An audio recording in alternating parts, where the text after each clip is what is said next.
Today on Notsam Wrestling, Paul Heyman brings CM Punk back to join the Bloodline. Who attacked Jade, Cargill? Kevin Owens hates Cody Rhodes. And you know wrestling is hot when Travis Scott and the Rizzler are getting involved. This is Notsam Wrestling.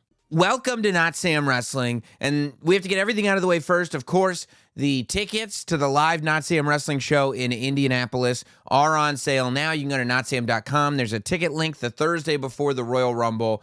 Notsam Wrestling podcast live at the Helium Comedy Club in Indianapolis, Indiana. Go get your tickets. And Black Friday is this coming Friday. And at midnight on Black Friday, 12 a.m., that's Thanksgiving night, the Notsam Wrestling store will be open once more.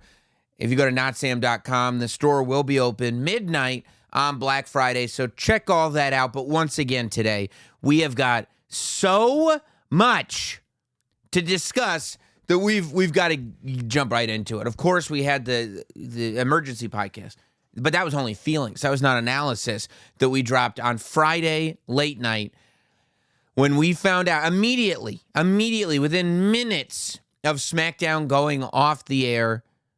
I put the lights on, the mics on, and here we were in the Notsam studio.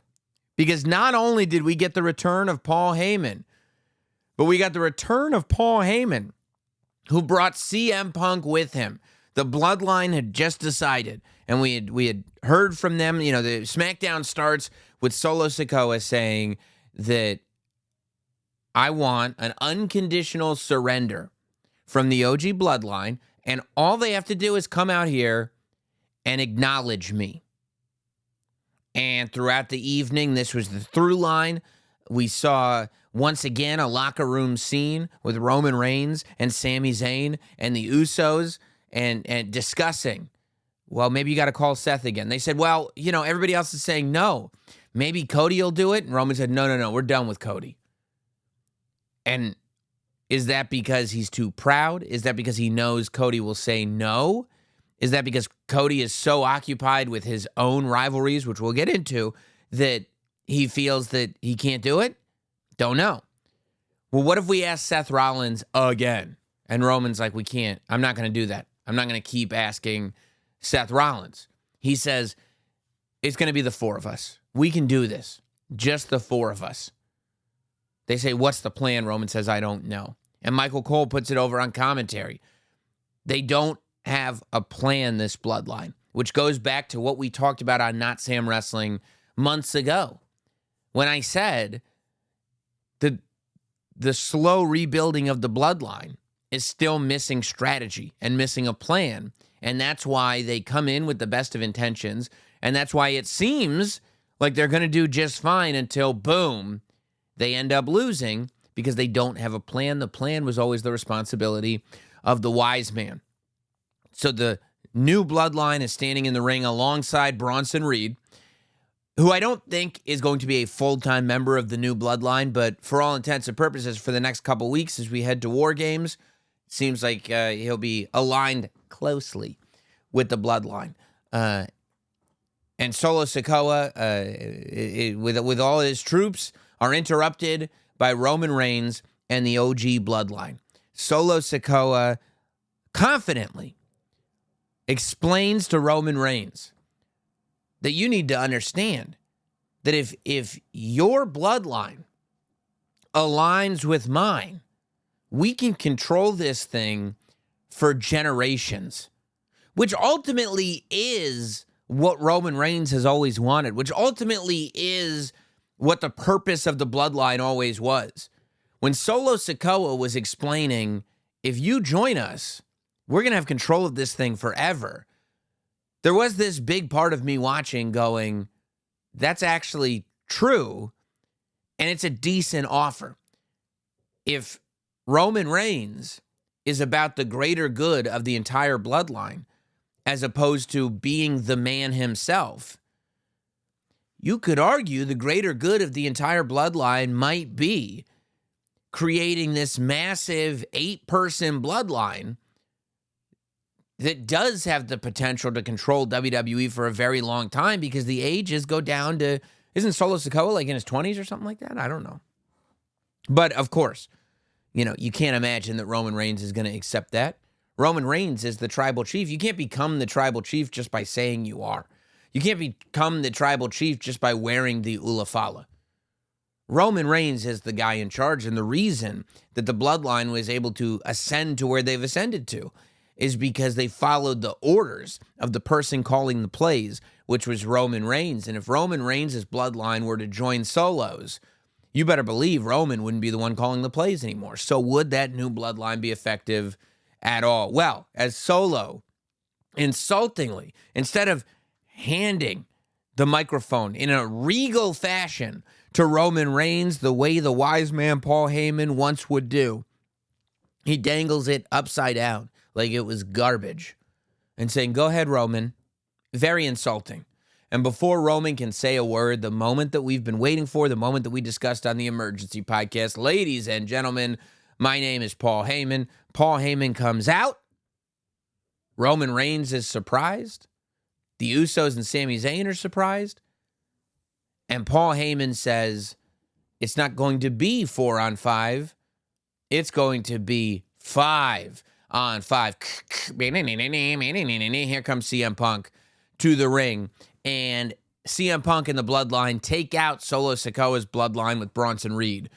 And in what was the culmination of all of it, we see Tama Tonga and Tonga Loa individually. One receives a spear, the other receives the go to sleep simultaneously as Roman Reigns and CM Punk look at each other. Like, what's going on here? What did we just do? Now, Roman Reigns, for the first time, as it concerns the wise man, is in the dark, whereas CM Punk appears to know exactly what he's doing in that ring. This is not a position that Roman Reigns likes to be in whatsoever, but that's the position that he finds himself in. Maybe he put himself in that position.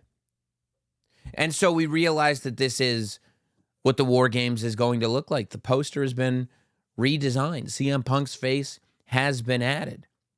Roman Reigns, Jimmy Uso, Jey Uso, Sami Zayn, and CM Punk versus Solo Sikoa, Jacob Fatu, Tama Tonga, Tonga Loa, and Bronson Reed.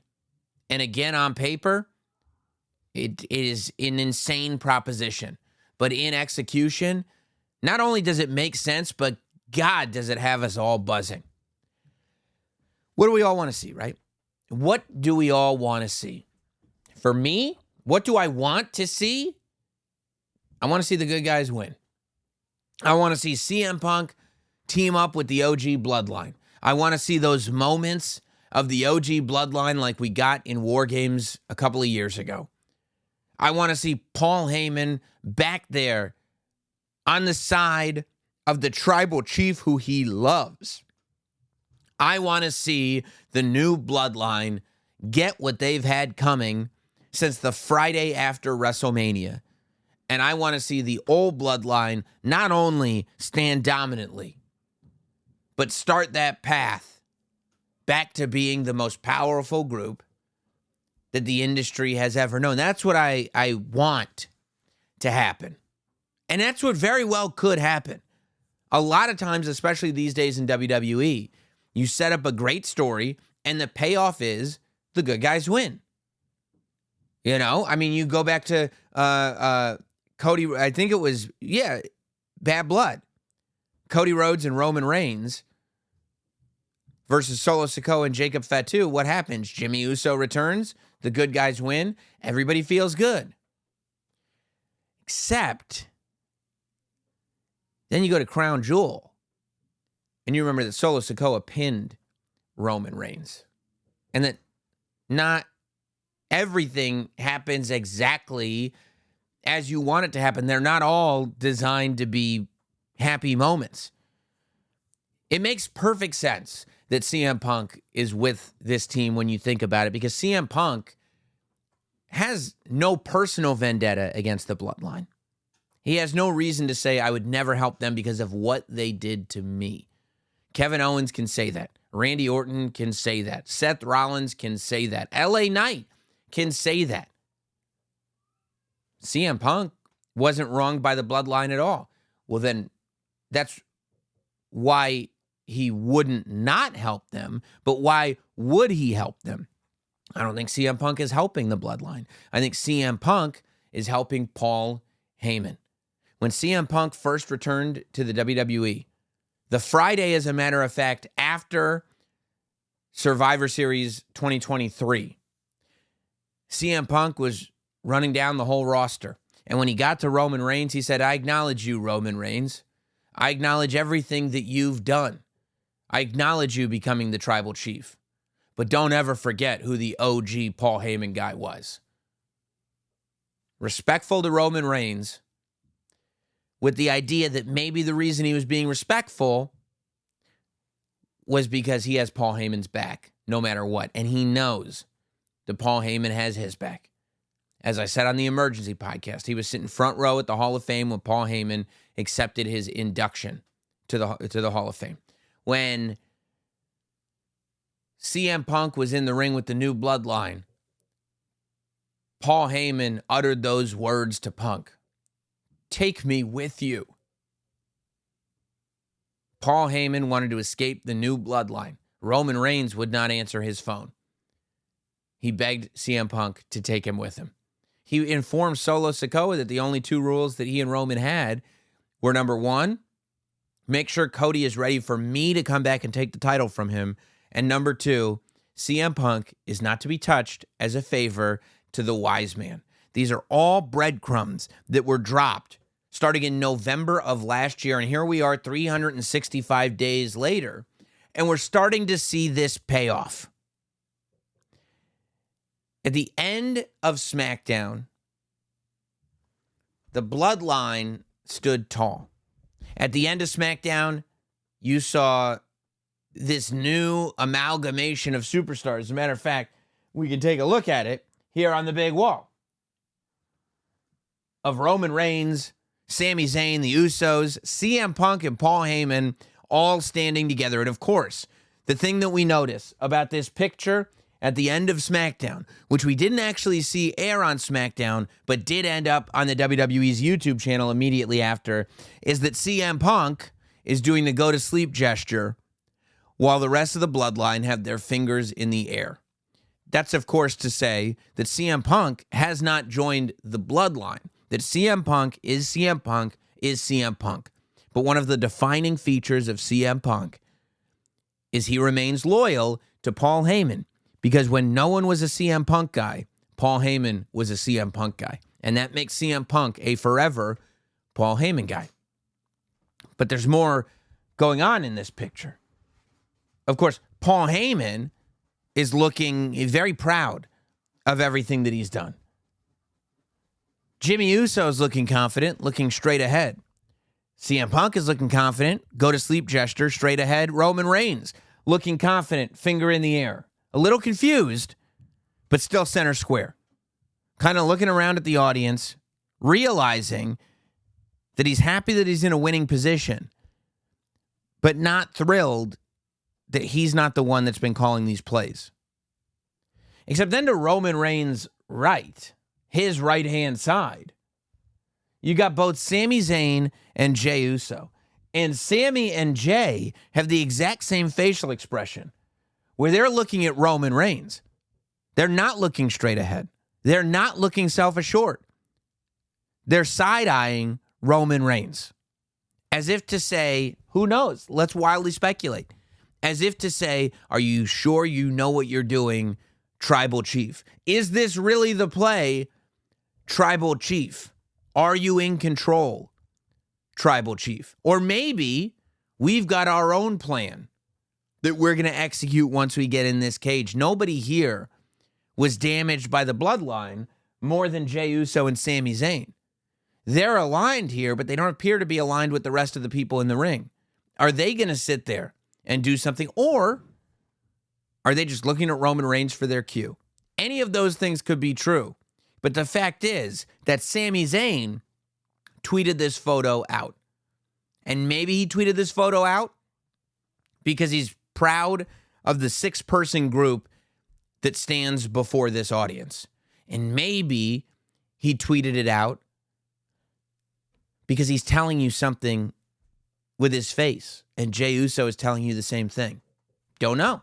All we're here to do is wildly speculate. And we can wildly speculate because Paul Heyman has given us permission to wildly speculate. Paul Heyman himself said that there is no bit of wasted film when it comes to the Bloodline. Every frame is intentional when it comes to the Bloodline. And if every frame is intentional, then we've got a lot to talk about. First of all, we've still got questions. Why was Paul Heyman's phone disconnected? And a lot of people are saying, well, Solo stomped on it. Paul Heyman was able to contact CM Punk. What was CM Punk on his Rock phone? He's able to talk to The Rock or CM Punk, but Roman Reigns isn't in that phone. Roman Reigns doesn't have that phone number. Why would Paul Heyman decide once Solo smashed his phone not to replace it? Why would he cancel the plan? Have you ever dropped your phone? When was the last time you smashed your phone? If you're like a lot of us, you've probably done it before. When you smash your phone, do you call the phone company and cancel your service? Or do you go get a new phone? I would say you go get a new phone. Whether Solo Sikoa's boot did it or your clumsy behind did it, dropping it as you're trying to get into the door holding 7 bags of groceries. However you did it, you get a new phone. You don't cancel the service. Why was Paul Heyman's phone disconnected? Why did Paul Heyman not go to Roman Reigns and say, hey, Big Oos, I got a plan? Why did Paul Heyman not let Roman Reigns know he could call CM Punk? Why did Paul Heyman not let Roman Reigns know he's coming to Smackdown? And even more importantly, when you look at that photo of everybody together, why is Paul Heyman dressed exactly the way Solo Sikoa was dressed a few months ago? We all made mention of the fact that Paul Heyman looked specifically different on SmackDown. No shirt and tie, a nice t-shirt with a black suit, and a little red pocket square. No pinstripes, no nothing. No Brioni, no Tom Ford. Paul Heyman loves his designers. He loves to dress like $1 million. And instead, he chose to not only casual it down a little bit, but casual it down in a way where he is wearing the exact outfit that Solo Sikoa wore for multiple weeks as he was building this new Bloodline. Why was he dressed like that? It's not a coincidence. It's absolutely not a coincidence. You think Paul Heyman got off SmackDown and went, oh, geez, I guess Solo did wear this exact same thing. It's not a coincidence.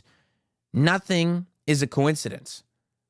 And speaking of that, you go, Solo Sikoa doesn't dress like that so much anymore. No, but multiple times. Solo Sikoa has been on television now wearing almost like a black mock turtleneck with a chain on the outside of the turtleneck. He looks exactly like what The Rock looked like in that meme of The Rock. Remember that meme of The Rock that went everywhere? People use it as a Halloween costume to this day. When The Rock had his turtleneck on, it was the early 90s.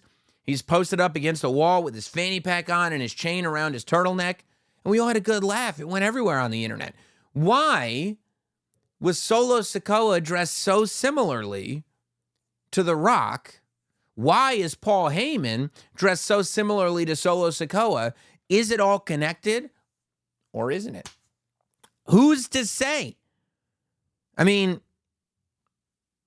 there's a lot that could happen at Survivor Series, and the reason there's a lot that could happen is because when I was concocting what this Bloodline match might look like, I was pushing for a 4-on-4 match. And the reason I was pushing for a 4-on-4 match was because I wanted to put my life preserver on, get on that raft, and flow down the white river of nostalgia. That's the ride that I wanted to take on, a pure nostalgia ride where 2 years later we get to go back to Survivor Series and see the Bloodline, the same Bloodline, be as dominant as they once were. But that's not the ride that we're taking anymore. Adding Bronson Reed and CM Punk into this match, with Paul Heyman looking completely different. And by the way, more tan than I've ever seen him. And hair more jet black than I've ever seen it. Looking more youthful than he's been since he had a Zach Morris brick cell phone. That means that this War Games match is not a tip-of-the-hat blast from the past. This War Games match is the next chapter in this book of the Bloodline. We're in a whole new book now. And we're not writing a chapter that reflects on the previous book. We're writing a chapter that gets us further in this one. Bronson Reed and CM Punk changed the complexion of this match altogether. And the other thing that changes the complexion of this match altogether is that ever since Solo Sikoa pinned Roman Reigns, and Solo Sikoa has been able to be a little bit more confident on television and be a little bit more almost endearing on television. And Jacob Fatu has continued to impress on television. All of a sudden, this new Bloodline is taken far more seriously than they were ever taken before. To the point where this new Bloodline, to me, is starting to feel like not only a possibility of winning War Games, but likely to win War Games against the old Bloodline. And there's a lot that could happen, right? Everybody could remain intact. You got Seth Rollins, who's not involved in this, but the cage has no roof. People can sneak their way in there some way, shape, or form. Or people can get taken out before the match, or a myriad of things could happen. People can interfere in War Games matches. It could be as simple as Seth Rollins interfering, costing CM Punk the match, which brings an immediacy to the rivalry between CM Punk and Seth Rollins. But long-term, tells the story of Seth Rollins screwing over Roman Reigns. So while in the immediate, we're watching CM Punk versus Seth Rollins, we're watching the Roman Reigns against this new Bloodline. That's the immediate. We're looking into the distance and realizing that these seeds have been planted even further and quite frankly are starting to blossom between that ultimate grudge match that is going to be Seth Rollins and Roman Reigns. That's very possible. And if you do that, CM Punk is still a babyface. Seth Rollins is now a heel. Paul Heyman is with the new is with Roman Reigns and the OG Bloodline. And the OG Bloodline is going to do whatever they're going to do. Maybe Sami Zayn goes over here. The Usos go their way. And Roman Reigns and Paul Heyman are back to being a unit. That's simple. That's simple. But it's not always the simple way. I think that that's very possible. And Rollins would be a villain in that scenario, but he'd be a villain for all of the righteous reasons.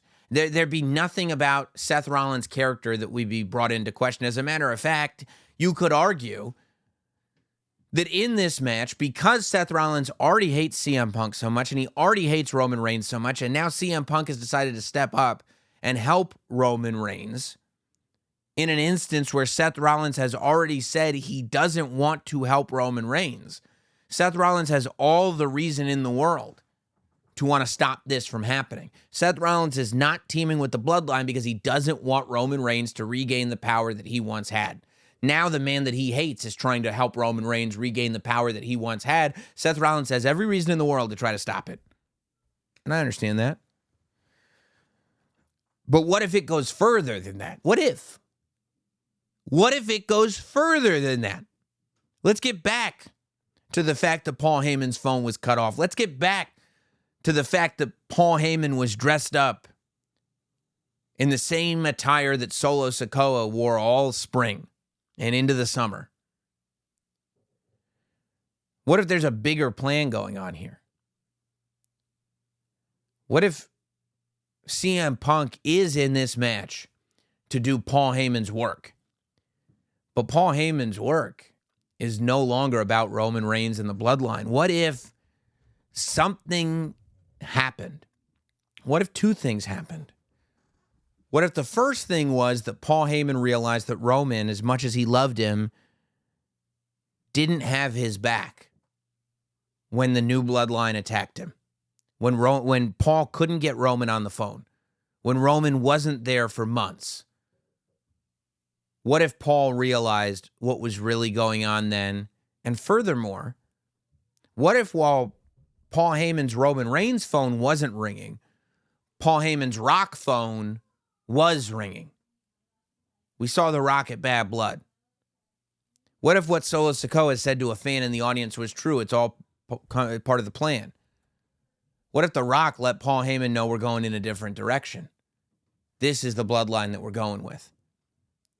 And Paul Heyman, as loyal as he is to Roman Reigns, as loyal as he is to CM Punk, as loyal as he is to all of his people, is a survivor and is loyal to himself first and foremost. What if after being given the reason to feel somewhat betrayed by Roman Reigns and given the reason to believe that there's a lot of momentum headed in the direction of this new bloodline, what if Paul Heyman were to do the unthinkable? What if Paul Heyman were to send CM Punk into that War Games to turn on Roman Reigns? What if Paul Heyman is a saboteur and CM Punk is in that cage to do his bidding? If the greatest trick the devil ever pulled was making you forget that he existed? What if instead of having that ultimate feel-good moment of the bloodline finally leaving War Games, once again standing tall, Paul Heyman orchestrates the greatest betrayal that we've seen in years in the WWE? And Paul Heyman, in my opinion, in that instance, would not go with CM Punk. CM Punk is simply a soldier, and CM Punk would go off to Monday Night Raw. And Paul Heyman would then align himself with the new bloodline, because as much momentum as the new bloodline is picking up now, and as much as Solo Sikoa is starting to get people thinking, oh, I actually like Solo Sikoa. Imagine how unstoppable the new bloodline would be if they had Paul Heyman. If Paul Heyman were to align with the new bloodline, I don't think you would even have to question if a Roman Reigns Solo Sikoa match could headline a major pay-per-view, be it a Saturday night's main event, a Royal Rumble, even a WrestleMania, or if a Solo Sikoa Roman Reigns match could headline a Royal Rumble and a Jacob Fatu Roman Reigns match could headline a WrestleMania. If Paul Heyman is on that team and that betrayal has taken place, I don't think that's to be questioned. And then on the other end of things, you can have Seth Rollins going, I tried to tell you guys, I'm sorry that this happened to everybody. I tried to tell you guys, as much as I hate Roman Reigns, CM Punk is every bit the snake that I told you that he was. What if in the rivalry that I believe is going to develop between CM Punk and Seth Rollins, what if CM Punk is the villain and he's able to be painted with those villain colors by turning on the bloodline? Now, if Paul Heyman sticks with CM Punk, it's possible. I don't think it will be as effective. I don't think CM Punk as a villain will be as effective with Paul Heyman, because seeing CM Punk and Paul Heyman together on a regular basis would be too cool. It would be too fun. I think if CM Punk just went in there to do Paul Heyman's dirty work, and now he comes back to Raw and he's a villain, and what has he done? He's proven Drew McIntyre right. He's proven Seth Rollins right. And now we go forward with this Seth Rollins CM Punk match, and Seth Rollins gets to be a top babyface on Raw, and CM Punk gets to be a top heel. It's possible, is all that I'm saying. I'm not even sure if that's the best thing to do, but I'm saying it's a thing to do. Paul Heyman is the Bill Belichick of the bloodline. Roman Reigns may be Tom Brady, but Paul Heyman is that Bill Belichick. What happens when Bill Belichick goes over and starts coaching another team? What happens when there's someone that may or may not have Tom Brady potential? One of two things happens. Either we realize that the brain behind the operation was what they needed, and Bill Belichick has proven his worth, or Tom Brady goes to Tampa Bay and wins another Super Bowl. And that's Roman Reigns. Which one of those two things happens? I don't know. I mean, I'm just asking what if, okay? And I want you to know from the bottom of my heart that everything that I just said, it's not a prediction. It's wild speculation. Guys, forgive the interruption, but if you need a break from the crowded stores and the endless gift list, you can kick back and relax with Via. Via's premium THC and THC-free gummies will help you find that perfect holiday balance no matter what the season throws your way. It's not intimidating at all. This one's called Dreams. It helps you sleep. This one's called Elevate. It helps you focus. You put together a whole care package. You get exactly what you need for exactly what you need. It's absolutely awesome. Via has more than just gummies, too. They've also got vapes, THCA flower, soothing topicals, calming drops, all made with the highest quality hemp from independently owned American farms. This holiday season, gift yourself some peace of mind. If you're 21 and over, check out the link to Via in our description. And for a limited time during the holidays, Via is offering 25% off site-wide, plus up to 50% off select items and bundles. And if you're hearing this ad after the sale, you can still save by using code NOTSAM for 25% off. Support the show, or show the show support, and tell them that we sent you. This holiday season, enhance your everyday with Via. And speaking of wild speculation, I think that low key, as all these great stories are happening, right? As Bronson Reed is bubbling up and Seth Rollins is becoming even more compelling, and you've got Cody Rhodes and Kevin Owens, and you've got the Bloodline Civil War happening. Low key, there is a lot going on with Gunther and Damien Priest. I think that the complexities in the story that's being told with Damien Priest and Gunther is incredible. And if anybody wonders, and this is my thing, like, before you go, oh, this decision shouldn't have been made, give yourself a moment to analyze the aftermath of the decision, which is an educated way of saying, let them cook. Cody Rhodes beat Gunther, and people said, wow, Gunther needed that victory. How are we supposed to take Gunther seriously now if he just lost clean? Because what has happened to Gunther since losing to Cody Rhodes? Gunther had to look into the eyes of Ludwig Kaiser and say, do you still see the old ring general? And was Gunther asking him as if to say, hey, you need to listen to me because I'm still the old ring general? Or was Gunther asking him because Gunther, for the first time, is not sure of himself?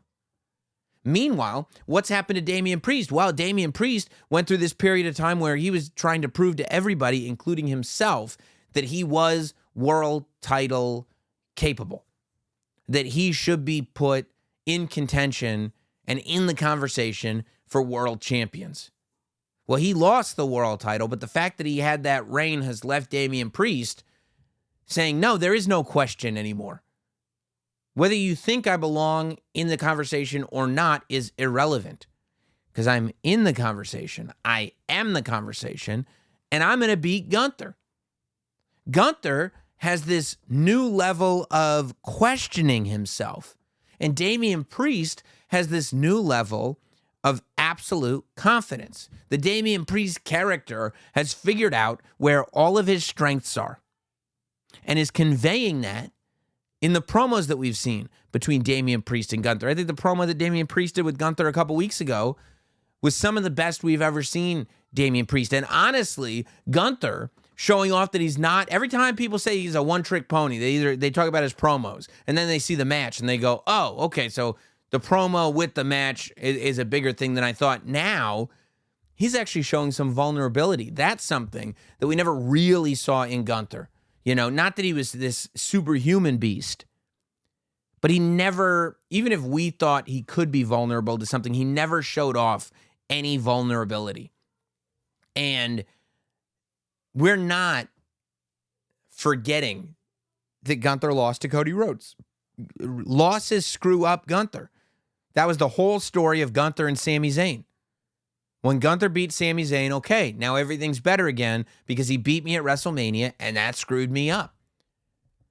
Now, Gunther walked into Crown Jewel completely self-assured, positive that he was going to leave with that massive, the championship title, the size of which you've never seen before, Crown Jewel Championship. And what happened? He got his shoulders pinned to the mat clean by Mr. Cody Rhodes. So Gunther is now back in this place where the loss has shaken him up. Gunther is almost indestructible. His only weakness is losing. If you can figure out how to beat him, it screws him up. I never thought I would even want to see Gunther in a vulnerable position, yet here we are.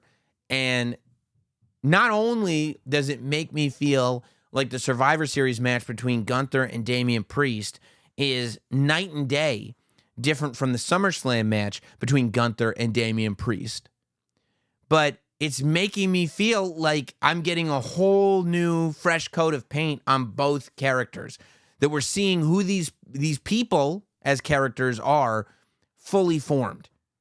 It's not a rinse and repeat, which is easy to fall into, I think, sometimes in the world of professional wrestling. Especially when you got popular characters, when everything's working, when everybody's buying tickets, when the crowds are reacting to everything. It can be easy to just go in and say, yeah, this character does this, just go in, do your stuff, we'll go to the next town. And instead, it's like, no, what if every character on the roster was a three-dimensional character? What if that wasn't just reserved for the Bloodline? What if we gave depth to every major character? So much so that you and I could sit down and have a discussion about who these characters really are. This is what happens in Marvel. You can compare WWE to sports all you want. And to an extent, sure. But the thing that WWE and sports have in common is the presentation of WWE. WWE is presented like a sport, so you can judge the presentation of it like you would judge a sport. You can even, to an extent, judge the athletes the way you might judge an athlete in sport. But if we're talking about characters and what's making them compelling and the stories that the characters are telling, that's when you start comparing it to other narratives. That's when you start looking at, okay, Marvel's cinematic universe is probably the closest thing that we have to it.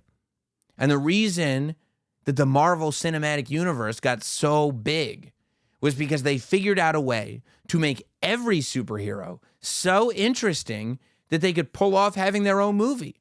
On paper, Doctor Strange has no business having his own movie, let alone multiples. Ant-Man has no business having multiple movies and being played by Paul Rudd. There was a time when it was tough to get Captain America getting people going, and now every character that's ever been put to ink has been made into a compelling cinematic character. And I think that what's happening with Gunther and Damien Priest right now is indicative of that direction. Where you go, okay, it's not just about Gunther losing to Cody Rhodes. It's not just about Damien Priest kind of overcoming, getting thrown out of the Judgment Day. It's what do these experiences do to these characters and how does it change them forever?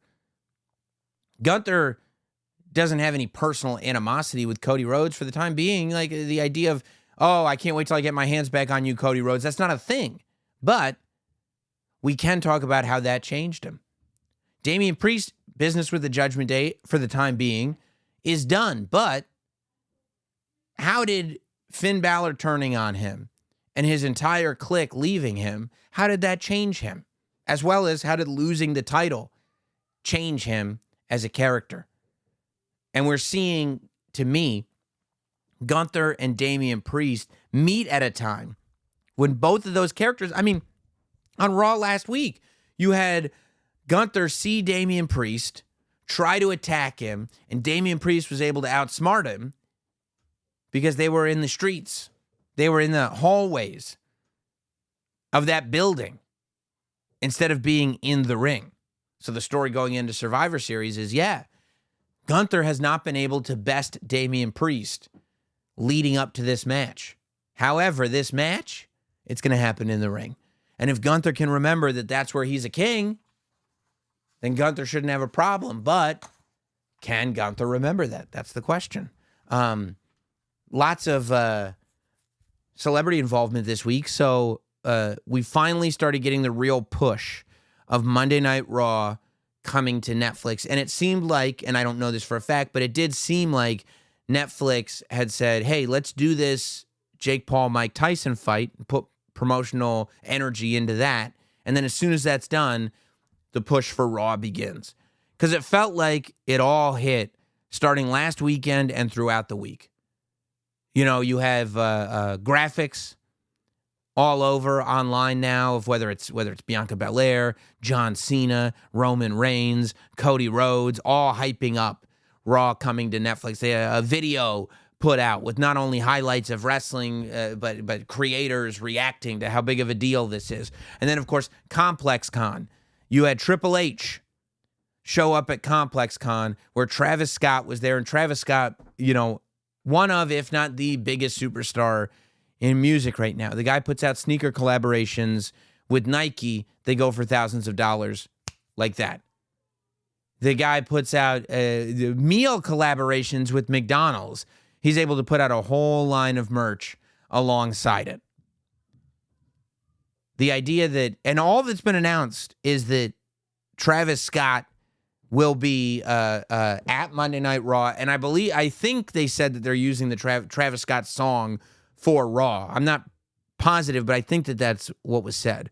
And then Travis Scott was awarded a hardcore championship from Triple H at Complex Con, but it was like a new version of the hardcore title, which was the current WWE championship all smashed up. Instead of a winged eagle being smashed up, it was like the current WWE championship with the big logo up front, all smashed up with the duct tape over it, which I thought was really cool. And I'm hoping that there is a deal enough in place that we'll get some Travis Scott WWE collaboration merchandise going. I feel like that's a title that I want to pick up. I mean, who knows? Maybe they'll bring the title in. Maybe Travis Scott will bring the title in. I mean, if they can get Travis Scott wrestling, it'd be insane. They did it with Bad Bunny, and Bad Bunny's no slouch. Bad Bunny's in that conversation of biggest superstars in music as well. And he's got a few matches under his belt. I think that the fact that the WWE has figured out how to maximize relationships with Logan Paul, with Bad Bunny, with all these people, makes me feel like if there's any possibility to do anything with Travis Scott, they're going to do as much as humanly possible. But just the fact that we have Travis Scott as one of the people on Raw, I can only imagine what that first episode of Raw on Netflix is going to look like. It's they said it. I think they said it's going to be in the Intuit Dome. It's going to be in Los Angeles, I think that they said. I feel like everybody's going to be on that show. I feel like we'll have a ton of celebrities. I feel like they'll be in the crowd. Travis Scott will be there. I think we're going to get John Cena because that's the year that he's back for. I would be surprised if we don't get The Rock. I think whether you're on Smackdown or Raw, you're going to be at that show. Cody Rhodes, Roman Reigns, Gunther, everybody. Dominic Mysterio, everybody. All eyes on Netflix when WWE shows up there, and I'm looking forward to what it's going to look like. There was wild speculation on the internet about the ratings for the shows, right? Because internationally, I think SmackDown and NXT are also going to NXT. I mean, SmackDown and NXT are also going to Netflix, I think. I might be wrong, but I think. But they've said that they were like, oh, Raw is TV 14 and SmackDown is TV MA and NXT is TV PG. And it's like, first of all, SmackDown and NXT's ratings are going to have a lot to do with where they're broadcast outside of Netflix in the United States, on cable and on network TV on the CW. I think people make way too big of a deal out of what the show is rated. You know, how many curse words are we going to get? Are we going to get, like, let's just hope that the WWE continues to tell stories in the way that they've been telling, which are stories that are compelling and have some depth. If it ain't broke, don't fix it. The idea that we're going to get a whole storytelling overhaul and just be as edgy as anything that you've ever seen is like, why? Why would we? Product works now. Well, it's doing great. Let's just keep doing great. And maybe just not sweat anything that we might be sweating on any other outlets. But I can't wait. Netflix isn't the only place getting celebrities. Of course, AEW had the pro wrestling debut of the Rizzler. Full Gear this weekend. The Rizzler walking down the aisle in Newark, New Jersey, hand in hand with the Big Show. The Rizzler guest timekeeper. It was QT Marshall versus Big Boom AJ. QT Marshall did go down. Big Boom AJ got the victory because Big Justice was able to get in the ring and deliver a devastating spear to QT Marshall. And I mean, I've never seen anybody do a spear without ever leaving their feet. But that's the type of power that Big Justice has. These are, of course, the Costco guys who have been all over TikTok, booming and dooming, double chunk chocolate cookies and chicken bakes. As it turns out, you know, the irony of it all is that Big Boom AJ was a independent pro wrestler before he was a Costco guy.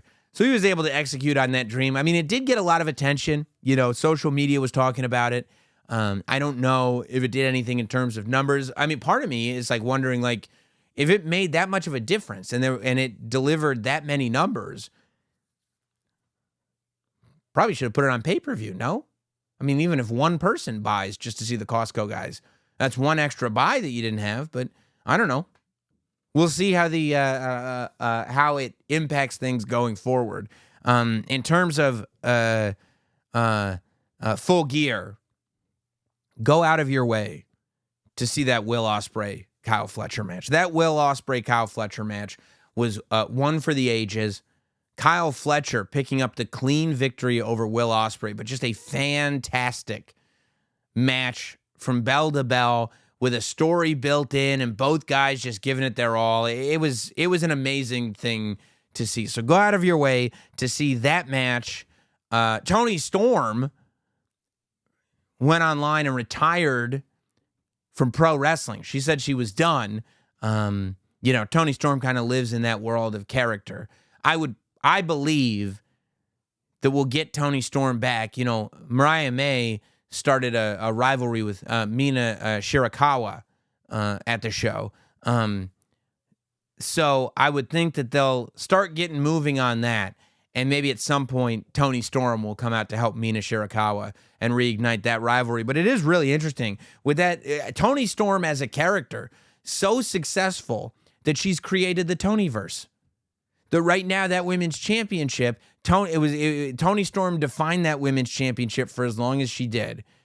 And now it's all kind of still in that same rotation where it went to Mariah May, who's of course part of the Tonyverse, to now a rivalry with Mina Shirakawa, who of course through Mariah May is part of the Tonyverse. And then with Toni saying online that she's retired, all that has me believing is that she's on her way back. Like, it has the opposite effect. So it just feels like that women's world championship is in the Tonyverse right now, which isn't even necessarily a bad thing because everybody involved in that is awesomely entertaining.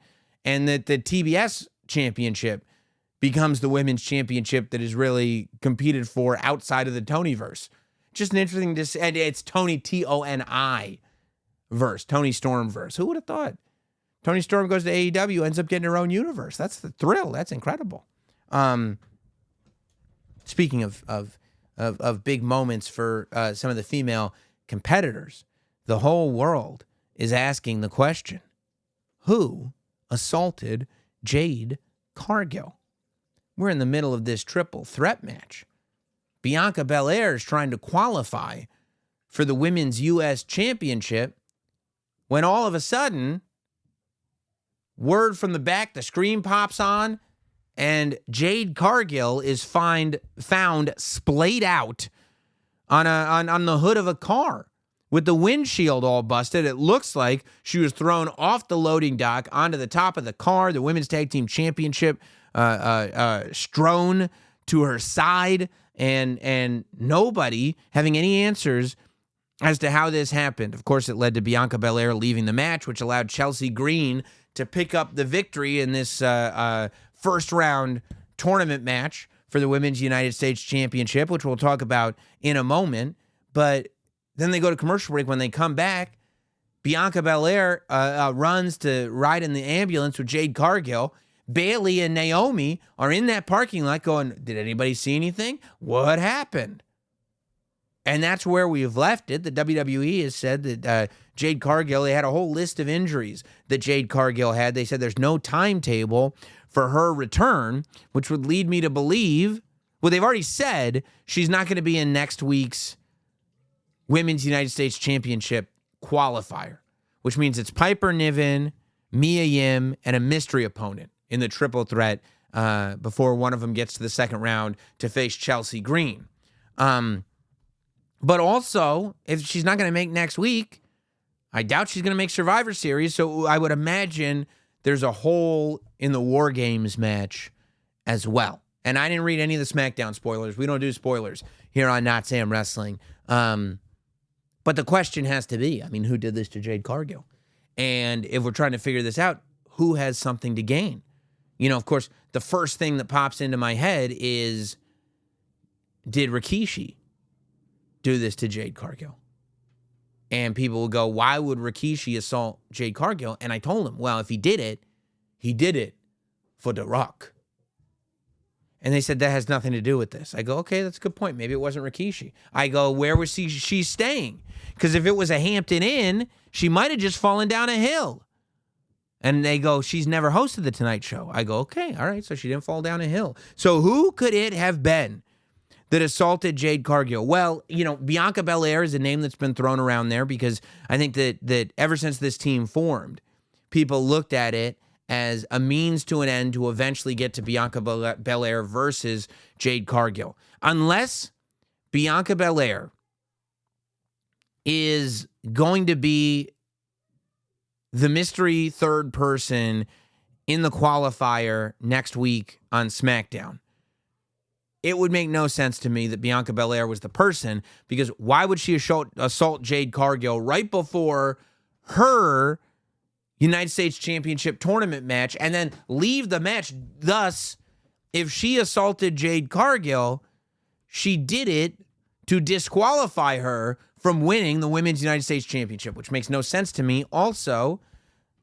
depending on what happens to those Women's Tag Team Championship, it's like, if they're going to get stripped of the Women's Tag Team Championship and somebody else is going to get them, or maybe Bianca's going to get a new partner, whatever it is, why would you want to put that championship at risk? It just doesn't. Bianca doing it this time under these circumstances doesn't make sense to me. I think that one of the questions that people are asking is, when is Charlotte Flair coming back? Because Charlotte Flair is a name that people go, well, what if Charlotte Flair did this? Because she's been out watching Jade Cargill get all this publicity, all this hype, all this love. Meanwhile, Charlotte Flair is sitting there going, pardon my French, but what am I, yesterday's tomatoes? That's what she would say. And I go, no, I hope not. I hope not. Charlotte Flair is an interesting option depending on when Charlotte is returning. But for me, right now, and this could change next week when we talk, but right now, I think you got to look at who was in that parking lot.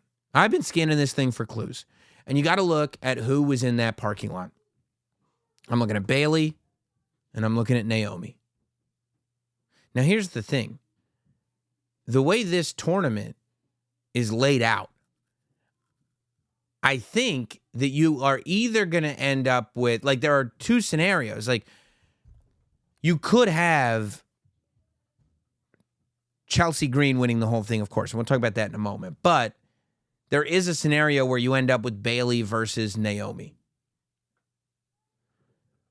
And if you get Bayley versus Naomi, you can kind of do the turn without fully doing the turn. I think a Bayley heel turn would be risky, only because she just turned back to babyface not that long ago. It was like earlier this year.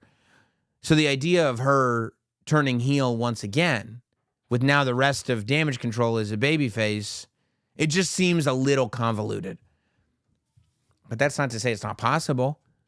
That's not to say it couldn't be Bayley.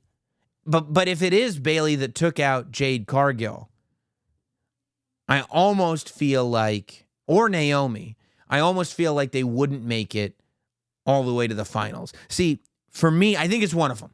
I think it's either Bayley or Naomi that took out Jade Cargill. That's my thought. And I think Bayley would probably be the better choice, because whenever Jade Cargill gets back, I would love to see a babyface Jade Cargill versus a heel Bayley. I just think that'd be a great match. But you've now got to look at where things are going with the Women's United States Championship. And when I first looked at it, I was like, this clear path to Bayley versus Naomi seems like a no-brainer. But from the time the tournament was announced, so many fans have talked about how cool it would be to see Chelsea Green win the Women's United States Championship. There are a lot of people who have been waiting for Chelsea Green to get some gold around her waist. And that moment, whether Chelsea Green is a good guy or a bad guy or whatever it is, we know we're going to Saturday night's main event with the finals of the Women's United States Championship tournament. You have the potential of going all the way out to Long Island in the Nassau Coliseum, where if you give fans what they want, they are loud. And you have this opportunity, whether she cheats or not, to have Chelsea Green win that championship in the Nassau Coliseum at Saturday night's main event. It is very difficult for me to justify not executing on that moment. When you've got the ability to do that, it is near impossible for me to say Chelsea Green should not win the Women's United States Championship. By the time you get to Saturday night's main event, everybody's going to just want to see that moment happen. It's not about the title reign. It's not about the next several years. It's not about where you're going next. It's about on that night. People are going to want to go into the holidays having experienced the moment when Chelsea Green wins the United States Championship. And what's more is that show is on Long Island. What professional wrestler is better known in Long Island than Chelsea Green's husband? All I'm saying is, when Zack Ryder won the Intercontinental Championship at WrestleMania 32, his dad leapt over the guardrail, gave him a hug in the middle of the ring, and tried to put a souvenir hat on him. What if we replayed that moment? Chelsea Green wins the United States Championship in Long Island at Saturday night's main event, and Matt Cardona hops the rail to celebrate with Chelsea Green in the ring and maybe put a souvenir hat on her. It would just, for a hometown crowd, for a moment on NBC, it just feels like it would be silly to pass that up. You know, we'll figure out the rest when we need to figure out the rest. But sometimes you just execute because it's there. And because it's fun. And we're supposed to be having fun. It's professional wrestling after all. I'll tell you who's not having fun. Doesn't seem to be having any fun at all is this Kevin Owens. Well, he's got Cody Rhodes in a state as well. Cody Rhodes shows up to Smackdown and he's in his ass-kicking gear. I think we've talked about this before. Cody Rhodes has 3 ways of dressing. 1 is a big giant coat and tights. That's dressing for wrestling. 2 is a suit. 3 pieces with a vest. That is for talking. That's his talking outfit. But 3 is athleisure and either a t-shirt or a hoodie with the sleeves cut off. Some track pants and some pretty cool sneakers. That's his ass kicking gear. You know what you're getting from Cody Rhodes. If he shows up with the coat and tights, you're getting a match. If he shows up in a suit, you're getting a promo. If he shows up in athleisure with some trainers on and track pants, he's there to whip someone's ass. And he showed up on SmackDown to whip Kevin Owens' ass. We were promised a face-to-face with Cody Rhodes and Kevin Owens. And Kevin Owens pointed out, see, Kevin Owens watches the product. Kevin Owens knows all about Cody picking one of the 3 outfits. And Kevin Owens pointed out he didn't even get the suit where he dressed to the nines. Kevin Owens, of course, wearing that tuxedo t-shirt that we've seen him wear before. Kevin Owens, though, wouldn't get to the ring. He was in the crowd at first, then he would stand on the commentary table. But Cody Rhodes told Kevin Owens that Kevin Owens had completely crossed the line. See, Kevin Owens said that it was Cody's fault that he hit Randy Orton with a pile driver. That Cody Rhodes decided to team with the man who tried to steal Kevin Owens' livelihood from him. And that's not something that Kevin Owens could ever forgive. And because of that, he had to do what he did to Randy Orton. Cody Rhodes needs to feel responsible for that. Cody Rhodes said, no, I don't feel responsible for that. He said Kevin Owens is the one that crossed the line. And that Kevin Owens is the one that needs to learn that lesson. And as a matter of fact, Cody Rhodes is going to beat that lesson into him. This was an awesome Cody Rhodes to see. This was a different Cody Rhodes. This was not a Cody Rhodes that wanted to make sure everything was on the up and up. This was not a Cody Rhodes that was polite. This was not a Cody Rhodes that wanted to make sure, like, okay, let's all have a good time. This was a Cody Rhodes that saw his friend get a pile driver, saw a man blaming him for it, and decided enough is enough. This is a Cody Rhodes that just showed up to remind people of who he is. See, I think sometimes the Cody Rhodes character figures that his accomplishments will do the talking for him. But every now and then, you got to remind people. People decide to forget. They may mistake kindness for weakness. And so you got to show up and you got to remind everybody. If I make the choice to destroy you, I will absolutely destroy you. That's what makes me the champion. And now you've left me with no other option but to choose to destroy you. He said Kevin Owens is always blaming somebody else. He said Kevin Owens needs someone to blame.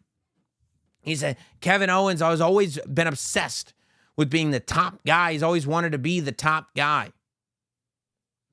And he's always got a reason that he's not. Somebody else's fault, but the only reason he said that Kevin Owens is not the top guy is because of Kevin Owens. See, here's the thing. Kevin Owens is always truthful. And even now, Kevin Owens is truthful in where he's coming from, even as a villain. But his only misstep is that he's classifying Cody Rhodes as a corporately created good guy representing the machine. That the reason Cody Rhodes gets what he wants is because Cody Rhodes gets what he wants, and that's all there is to it. If Cody Rhodes wants Kevin Owens to show up, by God, Cody Rhodes is going to get Kevin Owens to show up because Cody Rhodes gets whatever he wants because he's the top guy. Except the difference is that the reason Cody Rhodes is the top guy is because he had to prove to every single person beyond the shadow of a doubt that he was the top guy. Nobody picked Cody Rhodes to be the top guy. It's what makes Cody Rhodes different from any other machine-created top guy. Cody Rhodes had to leave the WWE. Cody Rhodes had to work the Indies and then work TNA and then work Ring of Honor and then work New Japan. Cody Rhodes had to figure out how to run a 10,000-seat arena with his buddies. Cody Rhodes had to be an instrumental part in creating the first truly competitive wrestling organization to WWE since WCW existed. And only then, only once he had accomplished all of that, could he return to WWE and get the opportunity to be the top guy. And by the way, even after building him for a year, Cody still didn't get his moment at WrestleMania. They said, okay, Cody, you can be the top guy. All you have to do is do everything I just said. Leave the company, work the Indies and TNA and Ring of Honor and Japan, create a competitive organization, come back as the biggest babyface we've got. Then you've got to maintain your momentum for 2 years. You have to maintain your position for 2 years without being the WWE champion. And if you can do that, then you're the top guy. And Cody did all that. And it made him the top guy. And now Kevin Owens is showing up, acting as if Cody just gets whatever he wants because he asked for it. And this is where Cody comes out in his ass-kicking gear to say, no, no, no, no, no. And do not make me remind you. I got here because of me, not because anybody put me here. And Cody has shown up ready to remind him. Kevin Owens said, listen, Cody, I love Randy Orton. And I did that to him. Here's the thing, though. I hate you. He said, I hate you, Cody Rhodes. And if I love Randy Orton and I did that to him, imagine what I'll do to you. And Cody Rhodes said, no, Kevin, you don't hate me. You hate yourself. You're not who you want to be. And you know it's your fault. You hate yourself. I represent everything you want to be. And you're just going, oh, we're digging deep here. Oh, we're digging deep. I absolutely love what we're seeing. Cody goes, I'll fight you wherever. I'll fight you here. I'll fight you at Survivor Series. I'll even fight you at Saturday night's main event, which is interesting that you're going that far into the future. And Kevin says, well, we'll fight when I decide then. Making it clear he's not going to fight at Smackdown. And the whole crowd starts booing. And Kevin Owens, who's a genius, who watches the show, goes, well, there, you just lost it. You just blew it. Congratulations. It's not going to be tonight because you guys just ruined it. And you're just like, that was excellent. That was an excellent addition. I can't imagine that they're going to pull the trigger this quickly. We're less than a week. Survivor Series is on Saturday. I can't imagine that we're going to add Kevin Owens versus Cody Rhodes to the Survivor Series show. I've got to imagine Kevin Owens versus Cody Rhodes is going to main event Saturday night's main event. That would be my prediction. But who's to say? Ultimately, I am once again wildly speculating. Shout out to Shinsuke Nakamura. Shout out to what's going on with DIY. Shout out to what's going on with New Day. Shout out to what's going on with the Wyatts and Karrion Kross. But we're running low on time. We got to get to emails. If you've got a thought, opinion, if you agree or disagree with anything that I'm saying, or if you just got feelings coming off, I saw a lot of emails coming in after SmackDown and after our emergency podcast all about feelings. Email us at notsamwrestling@gmail.com. Don't forget, the merch store reopens this Friday. So Thursday night, technically at midnight Eastern time, which is Friday morning, the Not Sam store will be back open. If you go to notsam.com and you just click the link, it'll be back open, and we will have a whole brand new line of merchandise available for a very limited time. Pre-order it, and once that window is closed, these items will not be available again. They will be made to order, high-quality garments, screen printed by hand, the best stuff. If you've ever gotten merch from me before, you know how seriously I take the quality. If you've never gotten merch from me before, this is going to be the time to do it. It's my favorite merch drop that we've ever done, and it will be available on Friday. If you can't wait till Friday and you got to buy something, buy tickets to the live show in Indianapolis, Notsam Wrestling, live at the Helium Comedy Club in Indianapolis, Thursday, January 30th. It's the Thursday before the Royal Rumble. Let's get to it. notsamwrestling@gmail.com is our email address. This one comes from Reese. Greetings, my OPTC from Wales. Welch. When it comes to who attacked Jade backstage, as it has a resemblance to what happened between Triple H and Shawn Michaels on the build to SummerSlam 2002, the obvious choice is Bianca. Most fans have been predicting their split for a WrestleMania match, but I'd like to throw in another name, which I think could be interesting WrestleMania match, Charlotte Flair. What are your thoughts? Well, as I said, I don't think it makes any sense that Bianca would do it based on the situation in which she did it, unless that situation changes and she gets put into the match next week. But Charlotte Flair is very compelling, as I said earlier. I still think that I'd really like to see Tiffany versus Charlotte at WrestleMania, but you know, I it's possible. My Mark from California. Sam, my PTC, wise man on all things wrestling and original shill. I love you, Sam. I was wondering what some of your all-time favorite matches are and when you started watching WWF, WWE. Myself, I was already in my 20s when Vince launched WrestleMania 1. Whoa! Mark, you got some years. Sorry. Watch the squash matches on weekend mornings. I'm looking forward to the return of Saturday night's main event. Some of the best matches were on there. Remembering them setting up WrestleMania 2 there when King Kong Bundy attacked Hulk Hogan. Jake the Snake's feud with Ricky Steamboat started there as well.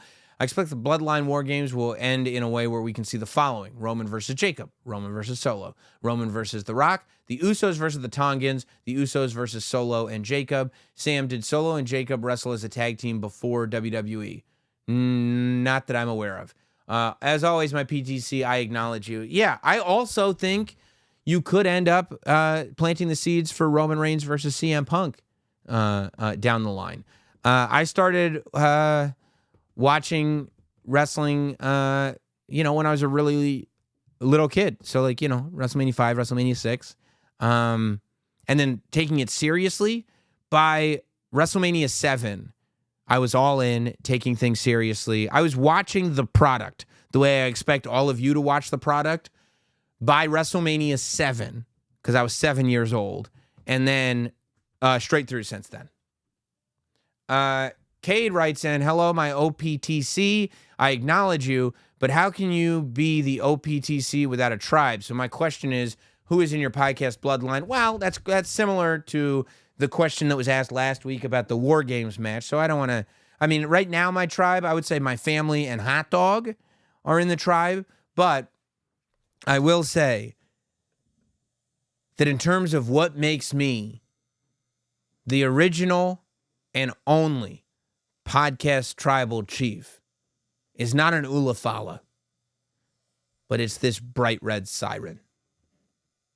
And you would have to take this siren, not buy another siren, not find some siren somewhere else. It's this siren that makes me the official, only, original podcast tribal chief.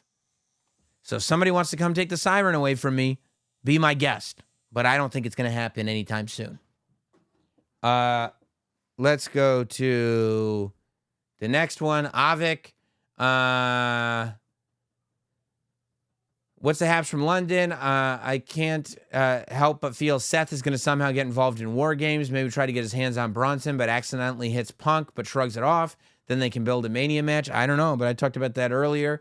Okay, this is a good one. C-Rock writes in, at first glance, it might appear to someone that he's winking to Roman. He's talking about Paul Heyman's wink.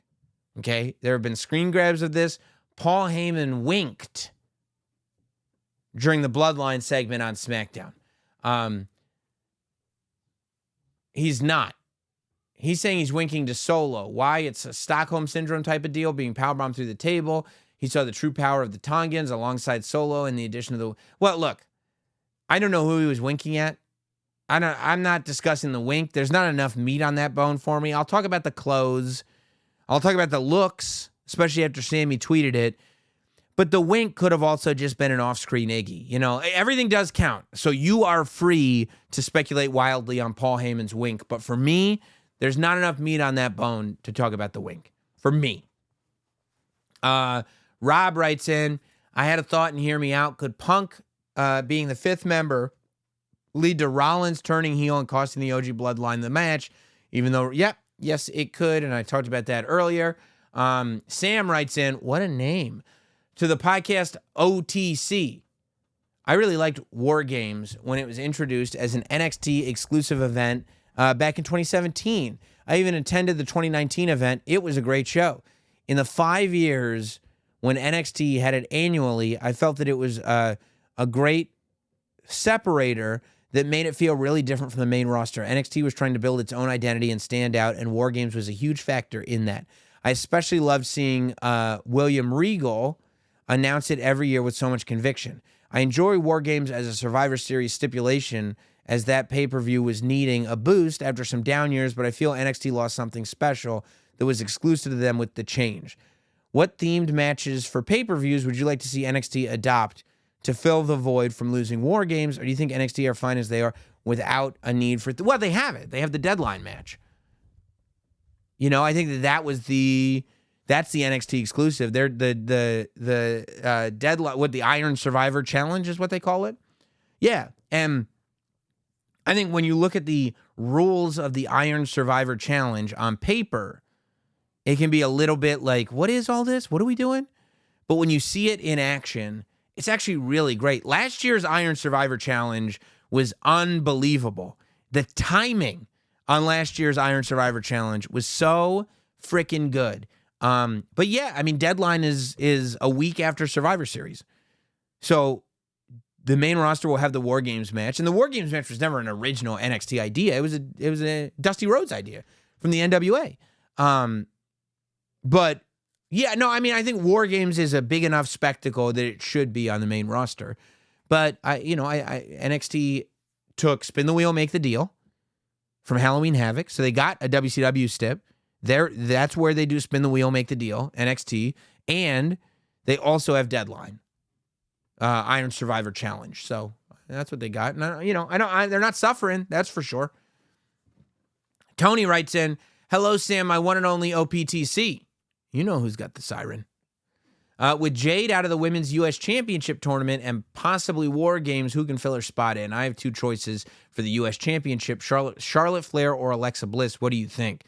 I mean, those are huge, but my question was the intention for Jade to win the tournament? Because putting Charlotte Flair or Alexa Bliss in that tournament and then not having them win would be rough, right? If you're going to do that, just have them come back at the Rumble. For War Games, I hope Bayley and Bianca can put differences aside for one night. I kind of feel like Bayley gets in the War Games match, and in terms of the Women's U.S. Championship, it would make sense for Bianca to get another shot, right? For Bianca, since she had to leave that one to be put back into the next one. And if that's the case and she wins, then my suspicion might be back on with Bianca being the one who did Jaden. Let's go to Tanner. I acknowledge you, my podcast chief. I appreciate that. As a returning fan since this year's Rumble. Wow. You're a 2024 fan. Wow, it's a good time to be a fan, dude. I've been trying to catch up on everything. I just watched TakeOver New York 2019. And my mind was blown. Something that stood out to me was the Walter chants and his entrance music. It kind of solidified how much I love Gunther. What were your impressions of Walter Gunther when he entered WWE? I mean, the best. The best. To the point where when they changed his name to Gunther, it was almost like, I don't know. I mean, obviously, it was completely fine. But yeah, I mean, I was alerted. Zach Amico, comedian extraordinaire, told me there's this guy who's been wrestling in PWG named Walter. He's the best. You have to look at it. And that's when I started looking up Walter stuff and was in love. I said, this guy's amazing. Then when he showed up to NXT and had the longest run of the NXT UK Championship, I was like, I just wish. And everybody said he doesn't want to move to the States. He doesn't want to do this. The slow rise of Walter / Gunther is one of the great wrestling stories ever. And the fact that as time goes on, he only gets better and better and better is just so much fun. Demetrius writes in, greetings podcast Tribal Chief. This isn't my original idea, but it helped spark some thoughts after listening to the Emergency podcast. You mentioned Paul Heyman not wearing a button shirt and tie, but a red shirt. It would appear that he matched the OG Bloodline, yet someone online is a side-by-side. Yeah, I talked about that, but I appreciate the email. This is a long one. That's a long one. Okay, I'm going to do this one, Dave, because of what you wrote at the top. I love you, Sam. I acknowledge you. Dave from the Bronx here, big fan. Hope all is well with you and the fam. I'll get right to it. You're not getting right to it, but everything that you just said, I completely approve of. Invoking Speculating wildly, it's a very important rule, Is there a world where Seth is driven so insane by Punk joining the OG Bloodline that he takes out Bronson and tells Solo to put him in the match? His hate for Roman and Punk drive him to insert himself into a match that he feels he can do some real damage to those guys. Bronson took him out, so there's history with all those guys. Yeah, just a thought. Happy Thanksgiving to the Roberts family. Can't wait for that merch drop. That Feelings hoodie looked real nice. Yeah, if you watch the emergency pod, you saw a little preview. I love you. Dave, your psychology makes perfect sense that Seth would be put into this match. However, with less than a week until War Games, with the fact that everything has been pieced together, changing it now feels like it would be hasty. I think people have gotten into the idea of Bronson Reed being on the side of this bloodline. It's good for Bronson Reed. It's good for the bloodline. I wouldn't touch it. What you're saying, it's not that what you're saying doesn't make sense, because it does make sense, but I wouldn't touch where we're at now. I think we got a good thing going. John writes in, I highly agree with you. Karrion Kross is making nothing into something. He is highly underlooked and looked over sometimes. Can't wait till they give him the huge push. He deserves it. They ain't going to give him the push. He's going to get it himself. He's getting it himself. I mean, I'm very high on Karrion Kross right now. Talking about making something out of nothing, the stuff he's been doing on social media. I'm a Karrion Kross guy. That's a long one. Hey, Sam, not Sam. That's what Paul Heyman calls me. This is from Jordan. Konnichiwa from Tokyo. Oh, konnichiwa, my friend. When Heyman got to the stage, I was 70% Brock Lesnar music and 30% cult of personality Punk, but I'm so glad he did. As you said on the emergency pod, there's so much fun history there, and I love how the episode ended with Roman not entirely convinced and Punk gesturing to Heyman, seemingly mouthing, this is for him, not you. My question is, on the emergency pod, you were singularly focused on the way that this seamlessly transitions to Rollins versus Punk, but I feel like there are so many options from here. What if Punk enters a feud with Reed, which ends with a handshake and a show of respect, and that infuriates Rollins even further? It's possible. Or what if we get Punk versus Fatu? Ooh, I never even thought of that, but wouldn't that be fun? Jacob Fatu versus CM Punk. I'm also wondering if, when the new bloodline and my tribal chief, Solo Sikoa, will start to deal with the same fracturing that characterized the original bloodline. Solo Sikoa doesn't seem... It seems like he's got people around him that are volunteering for that. Like, I don't think... Jacob Fatu literally thanks Jesus for Solo Sikoa every morning. I don't think you could shake Jacob Fatu if you tried. And the Tongans love Solo too. So Solo isn't mentally abusive to them like Roman was to his bloodline. So I don't think that that's there. Or will that ever happen? Would love to hear you speculate wildly. Yeah, hell yeah. One's in the air for the ones, yourself and CVV. We're the Usos of this whole thing. Both your pods make my daily 3-hour commute bearable. You two together is the absolute best. P.S. I adore that you brutally tear apart terrible emails. Never change. Jordan, I promise you I won't. And because you wrote that, I wish your email had been significantly worse. Unfortunately, it was very good. All right, last email. This is from Jacob. Could you see Curtis Axel coming back to join the Wyatt Six? We've now seen him on TV with Bo and the B Team, showing the flashback clip with The Miz. We've also seen him come out from backstage breakup brawls between other wrestlers. So he is still with WWE. I don't think so. What do you think? I don't think we've seen Curtis Axel. Oh, I think you're confused. I don't think we've ever seen Curtis Axel break up a brawl. Could he come back? I don't know. I think the Wyatt Six would have to develop more before we did that. I'm going to hit one more because this one's from Australia. Maddie from Australia, I acknowledge my podcast tribal chief. I love my podcast tribal chief. How would you feel about the OG bloodline being the final four in the Royal Rumble? I know it's probably not likely with John Cena being in the Rumble, but he will most likely be in the final four, but I think it's a pretty cool idea. Keen to hear your thoughts. I don't love it because if that were the case, here's what would happen.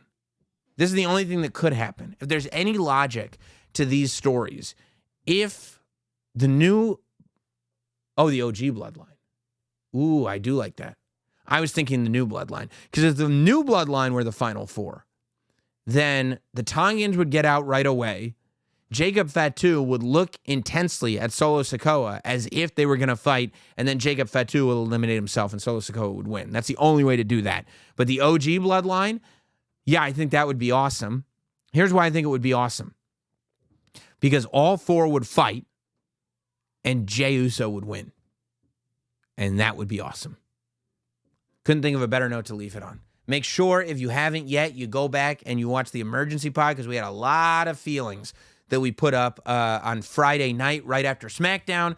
Appreciate all you guys. Don't forget to subscribe and leave reviews across all audio platforms, and watch the podcast every single week at youtube.com/Notsam Wrestling. On YouTube, like, subscribe, leave a comment. We'll be back next week. Actually, on Wednesday. On Wednesday, we'll be back here with a special in-studio interview with Golden Globe winning, Emmy winning, and hell of a wrestling fan, Paul Walter Hauser, that'll cover everything from his love of wrestling, what he's doing in wrestling, as well as his Hollywood career, the movies that he's been in.